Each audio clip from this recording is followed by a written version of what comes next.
Welcome everyone to another episode of BizzTalk Africa. Really excited today to have our guest, Zach George. Zach, welcome to the show. How are you doing today? Thank you, Jason. Fantastic. Really looking forward to sharing some thoughts and opinions with you guys over the next few minutes. So looking forward Excellent. to it. Us too, Zach. Zach is the co-founder, managing partner of Startup Bootcamp. And is super involved in the African ecosystem as far as investments and tech. And we're talking today, our conversation is around Africa's tech and investment opportunities in Africa. So really cool topic. I'm your host, Jason Schuster from BizzTech, and my wonderful co-host, as always, Viddy Mike. Welcome, Viddy. Hi. Thank you. And yeah, let's dive into it. So Zach, tell the audience a little bit about yourself, a little bit about your background, so they can kind of understand your perspective a little bit. Have at it. Thanks for having me on the show. Yeah, I moved to the African continent just over 11 years ago. I used to be a Wall Street banker for my sins for about 7 years. I was at Lehman Brothers in New York doing investment banking, M&A for quite a while until they went under. And I was at Barclays doing M&A until 2010. Prior to that, I'm actually an engineer by degree. Got my master's in finance from Stanford, so sort of saw the entire sort of Silicon Valley tech ecosystem in the early 2000s. And sort of decided that there was a big gap in the VC industry on the African continent in 2010, 2011, where I was here, funny enough, on holiday to watch the World Cup, the Soccer World Cup in 2010. That's what brought me to South Africa. And apart from just how beautiful Cape Town as a city is, and a lot of people compare it to San Francisco, and I completely agree with them. It's got the best wine, the mountain, the ocean. It's just such a beautiful country as a whole. But there's also a lot of similarities to the tech ecosystem in the Valley that people just aren't aware of. So as a 29-year-old banker that was on holiday in South Africa in 2010, I just said, there are these moments in life when you see an opportunity and you either grasp it with both hands or you just let it walk right in front of you. I decided that I chose the former. So I literally resigned and quit and left Wall Street whilst on holiday and decided to make South Africa and Africa home. And the rest, as they say, is history. But, there's a lot of, nothing ventured, nothing gained kind of thing. So I spent the next 3 to 4 years sussing out whether I could help create a VC startup tech ecosystem on the African continent, but starting in South Africa. And literally 4 years later, I helped build the first corporate accelerator in Africa. So most of our listeners here have probably heard of Y Combinator and Techstars and 5 Startups, Startup Bootcamp. So one of my little claims to fame was we helped build the first accelerator in Africa, the first tech accelerator in Africa with Barclays. And then, it just kept getting better and better. And we then built the first global accelerator, Startup Bootcamp in Africa. And it's now the total amount of venture investing in Africa when I came here in 2010, 2011 was just under $20 million. So just pause for a second and listen to that. The total amount of VC activity on the continent of Africa, 54 countries in 2011 was $20 million. Actually less than $20 million. That's like two deals. That's like nothing. 2 deals. Yeah, I say it's like 2 deals in San Francisco on a Tuesday morning, right? That's just or maybe one deal with valuations the way they are today, right? Yeah, exactly. So that was where VC was in Africa in 2011, and if you fast forward just 9 years, that number is now $2.5 billion, right? So it's still not a lot, but from 20 million to $2.5 billion in 9 years, And just the first half of this year alone, 2021, that run rate is looking at getting close to $3.5 to $4 billion. So Africa still accounts for only about 2% of VC in the world, but from where we started, it's the fastest growing market for venture capital on the planet from a growth perspective. Right, so think about it, like you're starting at $20 million and you're at close to 3 billion. That's more than 150x, right? So yes, it's a low base, but it's getting bigger and bigger and bigger. So yeah, so I mean, so I was very, I'm sort of privileged to have been part of a small group of people that helped launch this on the continent 9 to 10 years ago, and we're seeing the fruits of it now. But again, to build successful, significant technology companies in Africa that create a lot of impact, you also have to work on venture building, which is where incubators and accelerators are super important. So if you don't put in the time, you don't see the fruits of your labor until you create an ecosystem. So that requires you to work with governments, with large corporates from a corporate startup collaboration perspective, working with founders in helping them with their growth hacking skills, their marketing, their CRM, their sales, their legal, their IP, their tech. So you have to do your ground game has to be really solid, especially in emerging markets, before you can start raising a fund and deploying capital and seeing returns. So although the media and news loves to talk about success stories, there's a lot of grafting that happens on the ground that tends to be overlooked. But there is that pot of gold at the end of that rainbow, provided you're willing to put the hours and time into it, which is what we've done over the last few years. And yeah, I'm very happy to talk more about it. Yeah.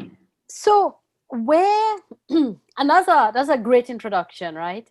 Where would you say was a turning point for you? And what I mean here is like, okay, so you're trying to find a niche, you're trying to find what works, what doesn't work. At what point in time did you crack that and think, you know what, this combination, this amount of effort, this sort of really works? Because as you said, you're working with governments, you're working with corporates, you're working with founders. I mean, there's a lot of effort that has to go in. There's a lot of time that goes in. How do you guys sort of manage that right now? And in terms of actually getting new entrepreneurs sort of coming in, but also how you sort of filter them and work with them to make sure the effort is not diluted, but you continue to have the amazing growth that you have. Yeah, no, it's a very long and complicated question that I'm going to try and sort of summarize a couple of key things. So I think the key thing to understand here is you've got to understand who the big stakeholders are in the ecosystem, right? So you got to find really smart, savvy founders that are not just developers, designers, but also folks in digital marketing, in UX and UI, in sales.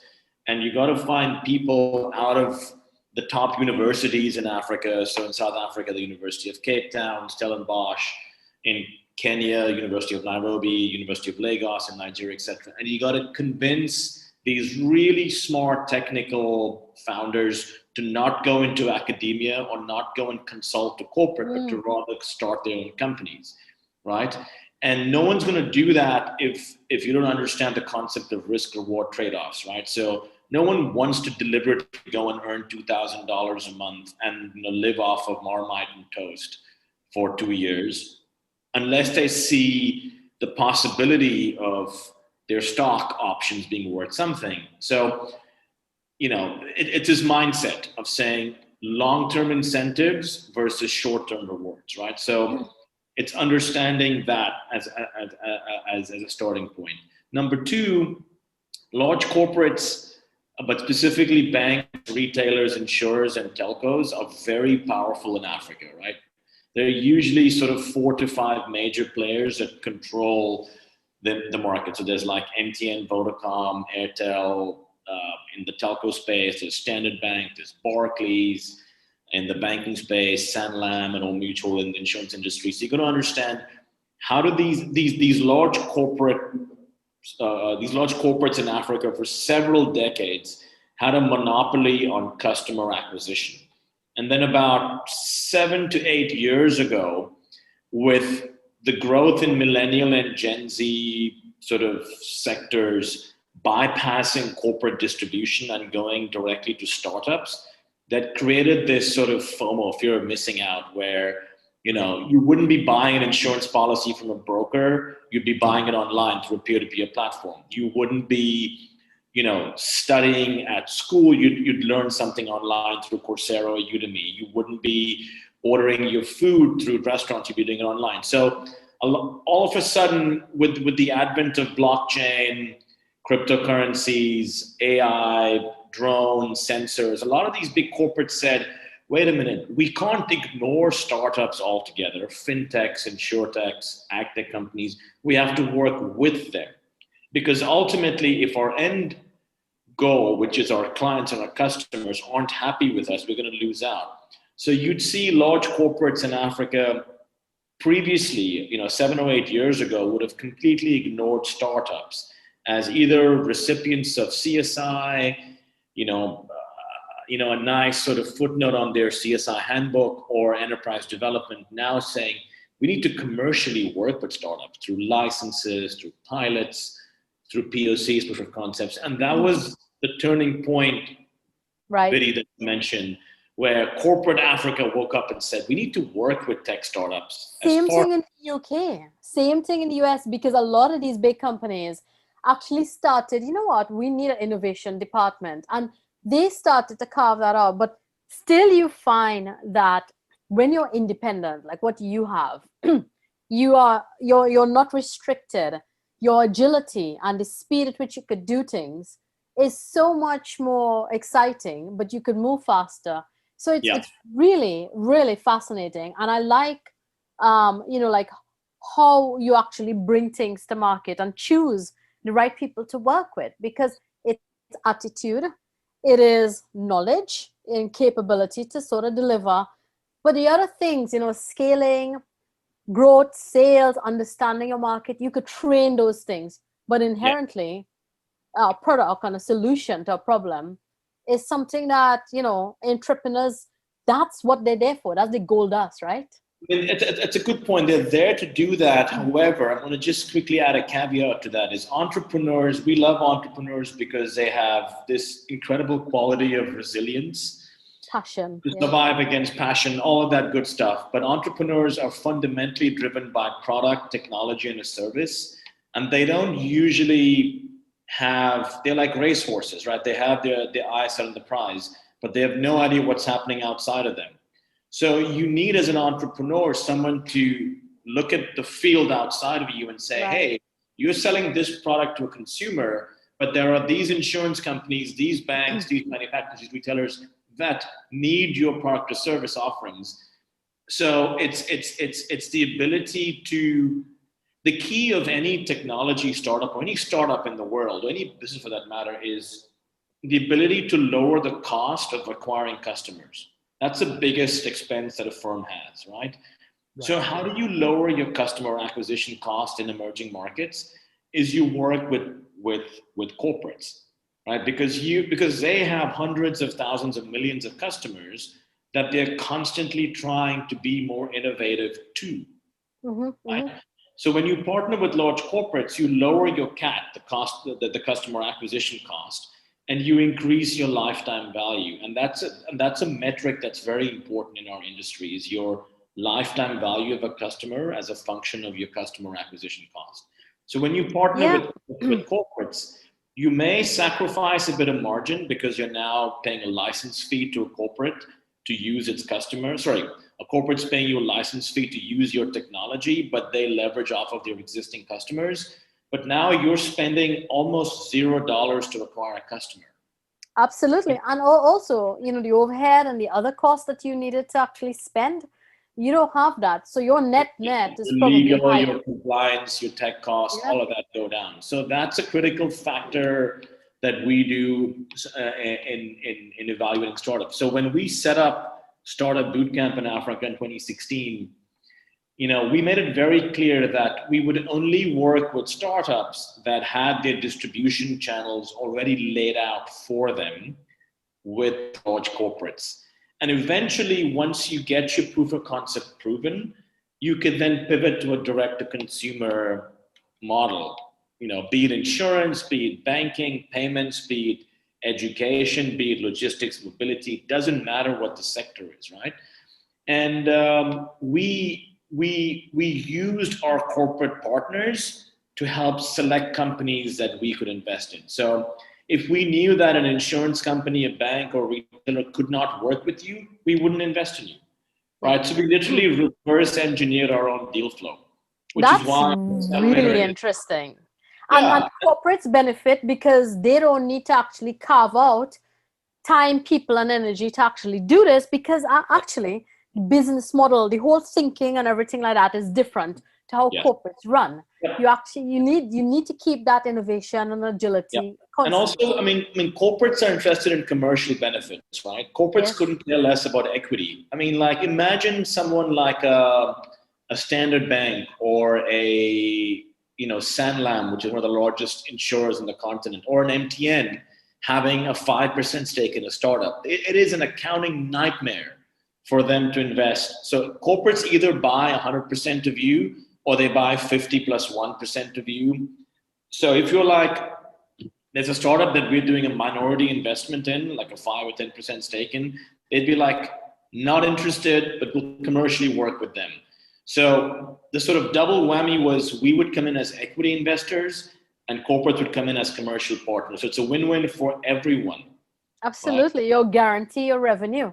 You guarantee your revenue. Right? Yeah. And that's basically what we've been doing for the last 5 years now. So we've been accelerating companies, and now there are other accelerators in Africa, like Plug and Play, like Founders Factory Africa, Techstars, obviously, that are doing similar things to what we did. But because we were the first ones in, we sort of have this like grandfather status in the continent where people respect that we started it off when no one wanted to listen to us. So on the back of that, about a year ago, I said, what if we had a fund that invested in graduates of world-class accelerators in Africa? So you could have gone through YC, through Techstars, through Startup Bootcamp, through Plug and Play, through Founders Factory. Doesn't matter who you went through. But by virtue of going through these accelerators, you understand scaling through corporate partnerships. You understand distribution. And you're literally investing in the creme de la creme of African innovators. And that's what the fund that I launched a year ago is all about. It's called Launch Africa, a pretty simple name. But, we invest in the top early stage technology ventures in Africa, making the most difference across multiple sectors. And I think it's one of the only ways in which you can get truly a triple bottom line of both economic upside, social benefit, and you're saving the planet. And I'm really proud of what we've done so far. And you know what? So we're so grateful to have you on, because I think you bring another perspective to it. And for companies or that are looking for funding or looking to get involved, what would you say to them? Guys, and I'm on your website right now, and I like this sentence. The process is frictionless and efficient. That's really powerful, right? Because what you get is, you normally get, here's our form. Could you fill this form in? And sort of, and a lot of companies are like, look, we've got a great idea. We know it could sell. We have the market. Can we just get a little bit of help in between? Yeah, I mean, the problem is a lot of funds talk a lot. They don't do a lot. And I'm not like taking names here, but like on average, VC funds in Africa take 6 to 9 months to make a decision. And the reality is, as a founder of a startup, like, you don't have that kind of runway. So you'd be out of money, you'd be on the streets in 9 months or 6 months if you're not. So the problem with a lot of venture investing in newer economies or frontier markets tends to have a private equity mindset, but with a smaller checkbook, right? So if you're looking at stable cash flows, when are you breaking even? When is my EBITDA turning positive? You're never going to find good companies to invest in, right? So the ideal lens in which you view venture investing should be around,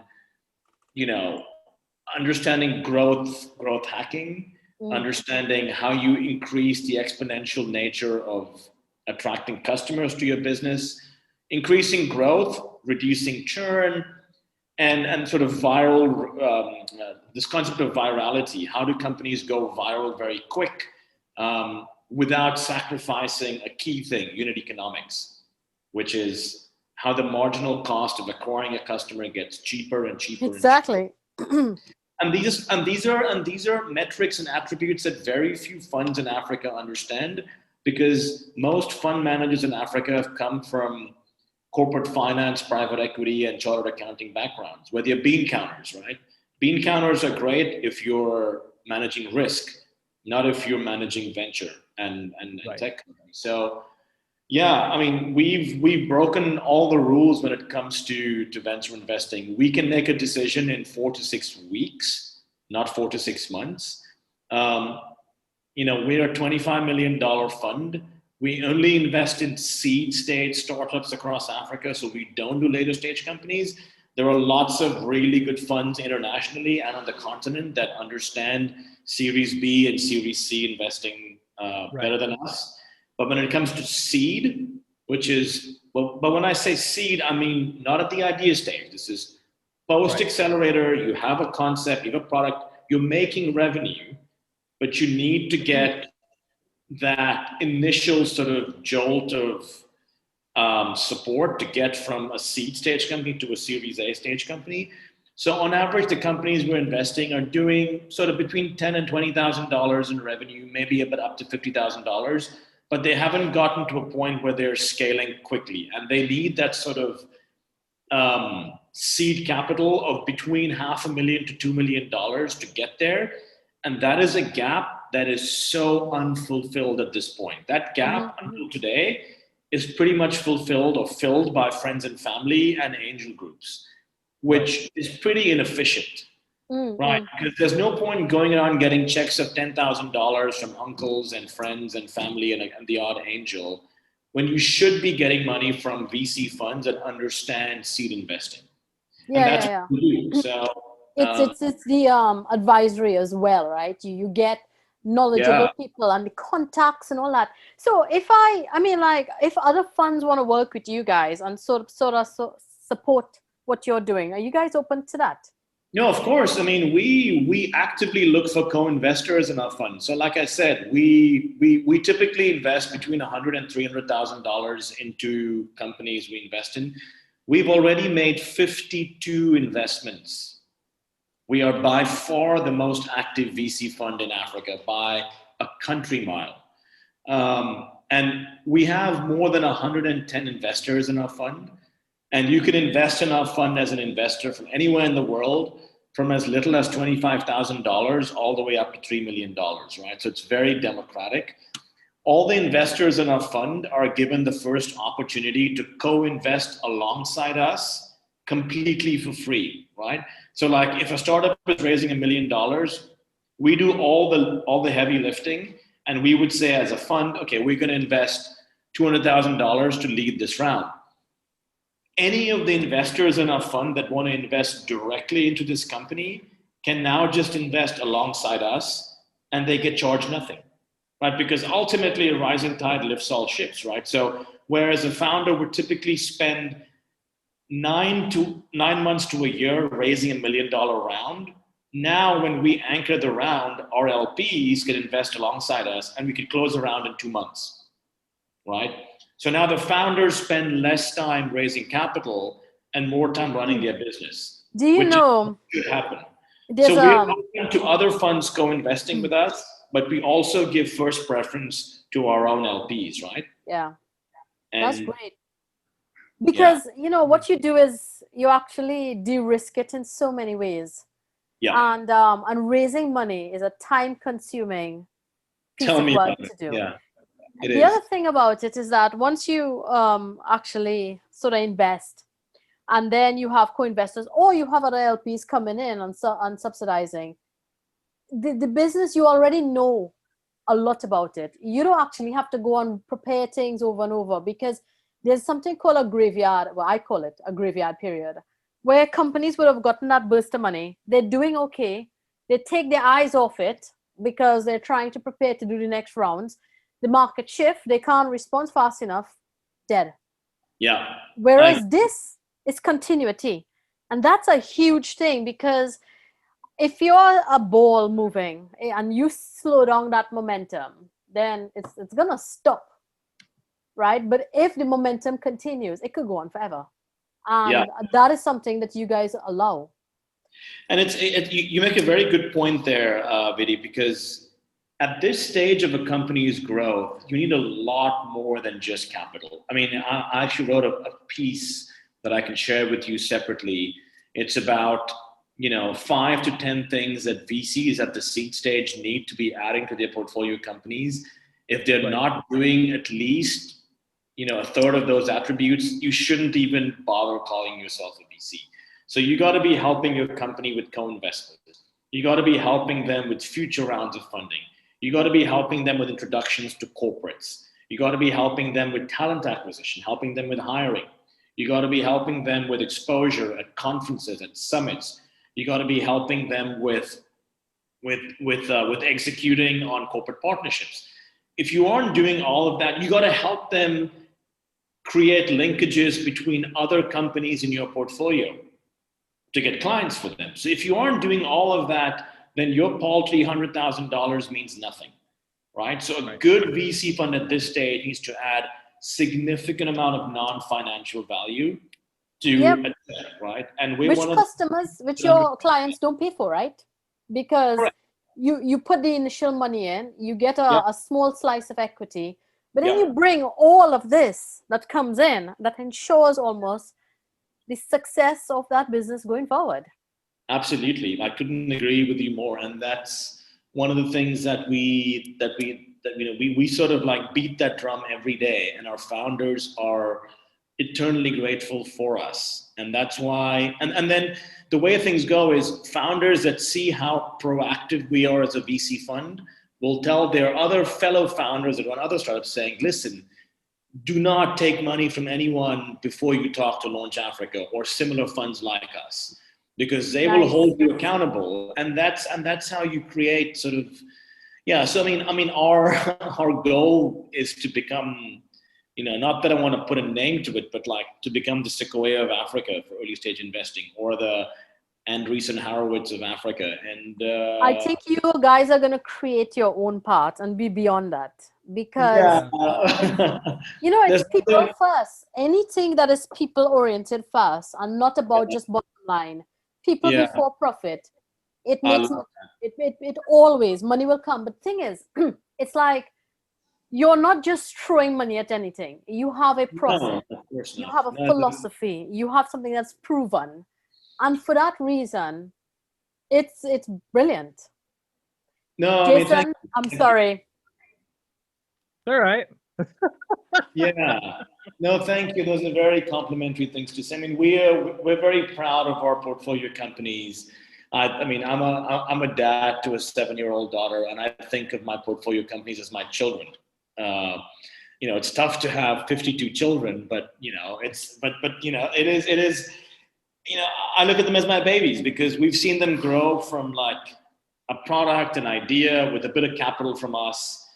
And the important thing I want to mention here is the quality of your LPs. So as a fund, most funds tend to have institutional LPs, right? So big DFIs like the IFC, the World Bank, CDC, Proparco, etc. And those are good at the later stages. But when you're a young company at the seed stage or the pre-Series A stage, what you want to have is captains of industry that have a lot of pull. So we've got 110 plus LPs in our fund, split across the US, Europe, Africa, and Asia. And most of them are C-level executives at top companies in the world. Now, if you're investing in, for example, a fintech or a payments company in, let's say, Nigeria, and they want to get into a particular bank in the US from a partnership perspective. What do? We send a note out to all our LPs saying, who knows this bank? And they're like, I know this bank. I work with them. I'm a partner at this, firm. And our LPs are proactively helping our portfolio companies above and beyond just their capital, right? So a lot of our LPs end up becoming advisors to select portfolio companies where they have either a sector, region, or product expertise in. So these founders are getting a 2-for. They're getting like our capital and expertise. And that's how you grow companies at this stage. So, not every LP has to be an expert in a particular region, a product, or a sector. But the benefit of being an LP in our fund is you get exposure to really top quality talent that you would likely not have access to. So we have a couple of LPs in our fund that have put in $25,000 checks, but they could just sit in, they get a seat at the table alongside, the head of a big asset management firm in the US or a big retailer in Kenya that they could never have seen, spoken to before, but the common thread being we're investing in tech startups in Africa. So that level of linkage and network is, you can't put a price on it. And we're very proud of that LP base we have. Oh, I love it. And Zach, just so you know, we've only got like a couple minutes left here, and I feel like there's so much more that we could cover. So, I mean, if it's all right with you, I'd love to have you back on the show. Yeah. Shortly. I mean, because there's so much more, but just maybe like last like minute or two for the audience. 'Cause most of our audience are entrepreneurs in Africa. Now, that's why they watch this show, is they want to learn what is the ecosystem in Africa look like, right? And like you said earlier, there's 54 countries in Africa, so there's all kinds of people that want to work together, but they haven't had a chance to learn about them yet. So, what sectors are you really targeting right now? What if there's an entrepreneur listening to this show right now, watching this show, and they're in one of your target sectors, they want to reach out to you. So where are you guys really focused right now? Yeah, it's a good question. I mean, we try to be sector agnostic, but we also look at sectors that are solving real world problems and not nice to have problems. And it's one of my pet peeves about Silicon Valley, where people end up raising tons of capital for things that aren't real needs. So in Africa for the last decade, and it will carry on for another decade or even more, is financial inclusion. So let's get more folks in the continent that are banked, that have insurance, that are part of the economic engine and not outside of it, right? So financial inclusion, which is often called fintech, but it extends way beyond just payments. It's asset management, it's loans, savings, it's peer-to-peer, it's remittances, it's unsecured lending, it's insurance. So I'd say broadly financial inclusion from a tech standpoint, huge. Logistics and e-commerce and mobility. So the cost of transportation, the cost of shipping, the cost of warehousing, the cost of expensive supply chains, huge problem, not just in Africa, all over the world, but it is an emerging market problem. So anything that reduces the cost of getting goods and people and resources from A to B, there's always going to be an interest in that. So call it smart cities, call it logistics tech, call it retail tech, tomato, doesn't matter. But that's another key focus. Number 3, healthcare, but health tech specifically, right? So let's build less hospitals and let's make doctors more accessible. So things like telemedicine, electronic health records, getting drugs delivered quicker, faster, and safer. So pharmaceutical supply chains, drug delivery platforms, remote messaging between doctors and patients. Healthcare is so ripe for disruption. So anything in the health tech sector, you cannot ignore edtech.